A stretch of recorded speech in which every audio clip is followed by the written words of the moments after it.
আসসালামু আলাইকুম ওয়া রাহমাতুল্লাহি ওয়া বারাকাতুহু। প্রথমে আমার সালাম নিবেন। আর আমি একটা গুরুত্বপূর্ণ কথা বলতে চাই আপনাদের কাছে। গুরুত্বপূর্ণ কথা হচ্ছে যে আপনাদের সন্তান আছে, ছোট, ছোট বাচ্চা আছে, ছেলে কিংবা মেয়ে। আমার একটা অনুরোধ থাকবে, ভিডিওটি বড় হতে পারে, সবাই দেখবেন। ভিডিওর কথা যদি ভালো লাগে লাইক, কমেন্ট, শেয়ার করে দিবেন।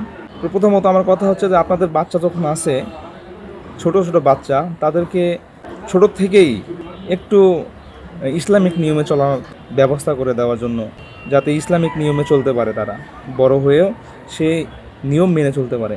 যেমন বলেন কিভাবে, আমার ঘরেও বাচ্চা আছে, আমার ছেলে সন্তান। তাকে যদি আমি ছোটোর থেকে যদি পায়জামা, পাঞ্জাবি, মাথায় টুপি দিয়ে ঘুরাই, তাহলে কিন্তু সে ছোটোর থেকেই অভ্যস্ত হয়ে যাবে। ছোটোর থেকেই অভ্যস্ত হয়ে যাবে, সে ছোটোর থেকেই এইভাবে চলাফেরা শুরু করবে বড় হওয়া পর্যন্ত।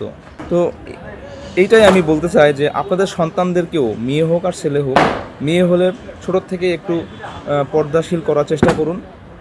আর ছেলে হলে ছোটোর থেকেই আপনার পাঞ্জাবি, পায়জামা, টুপি পরানোর চেষ্টা করুন। আর নামাজের প্রতি উদ্বুদ্ধ করুন, যাতে সে ছোটোর থেকে নামাজ পড়তে পারে এবং অভ্যস্ত হয়ে যেতে পারে। তো আমার কথাগুলো যদি ভালো লেগে থাকে অবশ্যই শেয়ার করে দেবেন, সবার মাঝে ছড়িয়ে দেওয়ার চেষ্টা করবেন।